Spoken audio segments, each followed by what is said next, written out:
यहाँ पे देखो नॉर्मलाइजेशन का क्या रिजल्ट आता है, तो आपको दिखाते हैं। अगर आप ही अपने आप को ले लीजिएगा। अगर आपने पिछली बार क्या किया होता, 13 का स्कोर किया होता, ठीक ना, उसमें नॉर्मलाइजेशन अगर लगा दिया जाए, आपके 9 नंबर के लगभग इंक्रीज कर दिए जाएं, आपके 22 नंबर हो जाएं और आप पास हो जाएं, कैसा लगेगा, कैसा लगेगा आपको, ठीक ना, आप समझ के देखिए। वही नॉर्मलाइजेशन होता है। नॉर्मलाइजेशन के बारे में यहाँ पे एक्सप्लेन करेंगे कि नॉर्मलाइजेशन एक क्या है और इसका क्या फार्मूला है। सारी सारी जानकारी मिलेगी वीडियो में, आप अंत तक बने रहिएगा, ठीक ना। तो देखिए कैसे बढ़ेंगे। तो आप कहेंगे भैया यहाँ पे 9 नंबर बढ़ाने के बाद हमारे 22 नंबर बनेंगे, तभी तो हम पास हो पाएंगे। क्या 9 नंबर बढ़ा दिए जाएंगे नॉर्मलाइजेशन? तो हाँ, 100% आपके 10 नंबर तक इंक्रीज किए जा सकते हैं।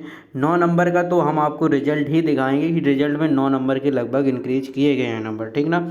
तो आगे देखते हैं। ये फार्मूला रहेगा आपका नॉर्मलाइजेशन का। नॉर्मलाइजेशन के पीडीएफ आपकी टेलीग्राम पे मैंने अपलोड कर दी है, वहाँ से देख लेना। और उसमें जो दिया गया है, इसका अर्थ दिया गया है, जैसे कि ये कोई कैंडिडेट है, जैसे कि आई शिफ्ट है, IMI लिखा है यहाँ पे, ठीक ना, IMIJ। तो ये यहाँ पे आई क्या है? आई है कोई शिफ्ट है, मान लो ले ली है, जैसे 14 तारीख की सेकेंड शिफ्ट, ठीक ना, ये सेकेंड शिफ्ट ले, तो ये आई क्या है? 14 तारीख की सेकेंड शिफ्ट है, ठीक ना। और जे यहाँ पे क्या है? तो जे लेंगे जैसे कोई कैंडिडेट है या फिर आप हैं या आपका दोस्त है जो 14 तारीख सेकेंड शिफ्ट को एग्ज़ाम देने गया, उसको उठाया, उसका नंबर कैसे नॉर्मलाइजेशन किया जाएगा, उसके मार्क्स कैसे बढ़ाए जाएंगे, वो इस फार्मूला के थ्रू बढ़ाए जाएंगे। और इसका एक्सप्लेनेशन हम नेक्स्ट वीडियो में कर देंगे, वीडियो के लास्ट में कर देंगे, ठीक ना। वीडियो बढ़ाना नहीं चाहते हैं क्योंकि समझ ही नहीं आएगा आपका वो फार्मूला थोड़ा डिफ़िकल्ट टाइप का है। और उस फार्मूले से आपको कोई ज़्यादा आप समझ भी जाएंगे तो आपको क्या टोटल आउट ऑफ आपको सभी के नंबर क्या पता होंगे, ठीक ना, और सबने कितना स्कोर किया है या फिर एवरेज कितना स्कोर रहा है, ये सारा डाटा तो रहेगा एयरफोर्स के पास, ठीक ना। तो तुम्हें फ़ायदा कुछ नहीं मिलेगा उससे।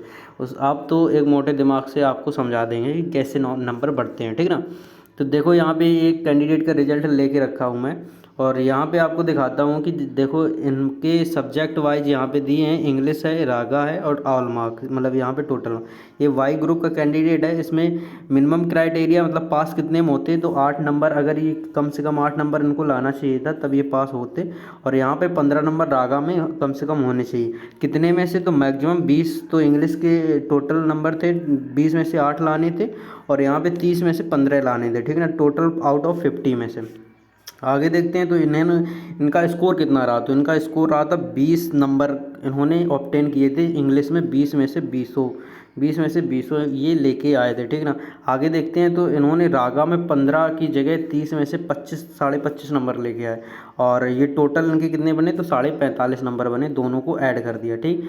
आगे देखते हैं नॉर्मलाइजेशन के बाद इनके 20 में से 2 नंबर बढ़ा दिए गए इंग्लिश में।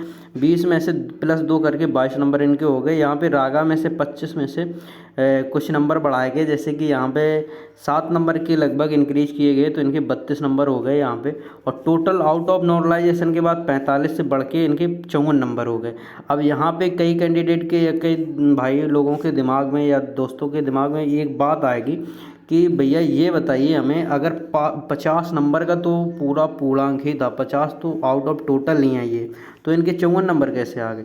यही तो नॉर्मलाइजेशन का खेल है। उसने इतना स्कोर किया, 45 किया 50 में से, लेकिन उसके शिफ्ट के हिसाब से वो इतनी टफ शिफ्ट थी कि उसके 54 नंबर के हिसाब से उसने दूसरे बच्चों की अपेक्षा स्कोर किया था, तो उसके 54 दे दिए गए, 50 में से 54 नंबर दिए गए। इसी तरीके से आपके भी नंबर बढ़ा के, अगर आपने 13 ही किया होता, इसी कैंडिडेट की तरह गलत नहीं किए होते, तो आपका +9 करके इंक्रीज करके 22 हो जाता है, ठीक ना, स्कोर, और आप पास हो सकते थे, ठीक। समझ गए नॉर्मलाइजेशन की पावर क्या रहेगी।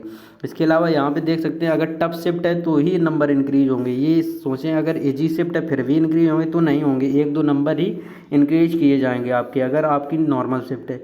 इसका भी एक मेरे पास एग्जांपल है, आपको आगे बताएंगे। तो कम गलत करेंगे ये भी आपको फ़र्क डालेगा। अगर आपने कम गलत किए तो आपके ज़्यादा नंबर बढ़ाए जाए, अगर आपने ज़्यादा गलत कर दिए तो नॉर्मलाइजेशन भी आपके नंबर कम बढ़ाए जाएंगे, ज़्यादा नंबर नहीं बढ़ाए जाएंगे। एग्जाम्पल के तौर पर ले सकते हैं, जैसे 50 में से आपने 30 का स्कोर किया और 30 सही किए, तो आपके 5 नंबर के मान लो बढ़ा दिए गए, ठीक है ना, शिफ्ट के हिसाब से। और इसी शिफ्ट में दूसरा आपका दोस्त था उसने भी 30 सही किए और 20 क्या कर दिए, गलत कर दिए। आपने 20 गलत नहीं किए थे, छोड़ दिए थे 20, इसने क्या किए 20 गलत कर दिए, तो इसके 5 तो वैसे ही काट दिए जाएंगे, 1/4 के हिसाब से नंबर काटे जाएंगे, तो यहाँ पे इसके 25 हो जाएंगे, ठीक ना। हाँ 25 यहाँ पे हो जाएंगे, इसके नंबर 5 कम हो जाएंगे, ठीक ना। तो 25 नंबर तो वैसे ही बचे, और इनके इसके 5 इंक्रीज फिर नहीं किए जाएंगे, इसके 4 या 3 ही नंबर इंक्रीज किए जाएंगे।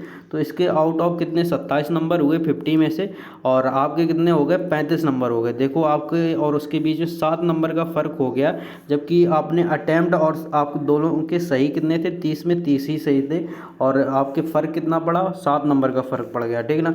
तो समझ गए power of normalisation and power of मतलब निगेटिव मार्किंग, ठीक ना। निगेटिव मार्किंग से भी आपको बचना है, ठीक, समझ गए। दोनों चीज़ें आपको ले डूबेंगी आगे आपके लिए। और ये मैं भी एक वीडियो बनाना चाहता हूँ, नेक्स्ट वीडियो आपके हित के लिए। तो उसमें मुझे लग रहा है कि किस पे बनाऊँ, ये आप मुझे सजेशन दे सकते हैं। कमेंट जरूर कीजिएगा कि RS सर पे बनाएं या फिर कैडेट डिफेंस एकेडमी बनाएं, जिसके की टीचर संजीव ठाकुर सर हैं, और वो इंग्लिश पढ़ाते हैं। ये जय हो इंस्टीट्यूट करके हैं, ये मयंक सर मैथ पढ़ाते हैं। या फिर अपनी तरफ से आप कोई ले सकते हैं कोई टीचर, और उसका बता सकते हैं, जैसे परमार सर हैं कि इन पे वीडियो बनाओ, तो उनके या तो मैं यूट्यूब चैनल के बारे में वीडियो बना दूंगा।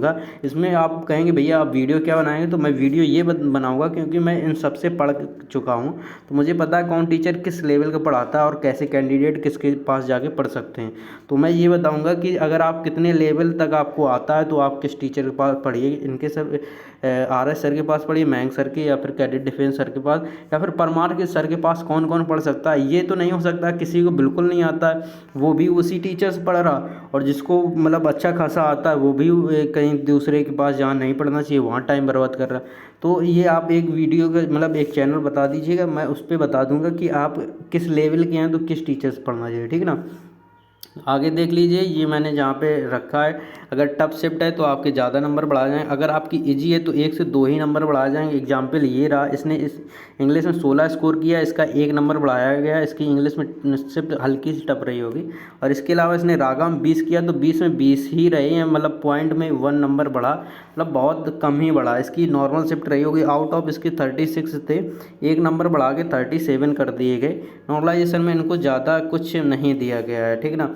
या तो इन्होंने निगेटिव मार्किंग ज़्यादा, अटेम्प्ट निगेटिव ज़्यादा कर दिए होंगे मार्क्स, इसलिए इनकी नहीं ज़्यादा इंक्रीज किए गए। या क्या होता है अगर आप निगेटिव ज़्यादा, तुक्का ज़्यादा मार दिए, गलत ज़्यादा हो गए, तो क्या होता है एक ऐसी इमेजिनेशन बढ़ती है कि आपने जो ये सही किए ये भी शायद आपके तुक्का ही थे और आपकी किस्मत से सही हो गए। फिर इसमें ये सामने वाले को लगता है कि आपने शायद ही तुक्का मार के ये 20 सही किए हैं। अगर आपने 20 किए और 20 में 18 सही, तो लगता है चलो 2 एरर हो गई होगी आपसे, और आपने 18 तो मेहनत से किए हैं। लेकिन अगर आपने 50 में 50 किए और 18 ही सही हुए, तो आपको शक बैठेगी ना। तो इसी हिसाब से फिर नॉर्मलाइजेशन में मार्क्स आपके कम बढ़ाए जाएंगे। Thanks to all of you, और मिलते हैं नेक्स्ट वीडियो में। और अगर आपको इस फार्मूला के बारे में डिटेल चाहिए तो आप कमेंट कर दीजिएगा, इसके बारे में भी मैं नेक्स्ट वीडियो बता दूंगा। Thanks to all of you.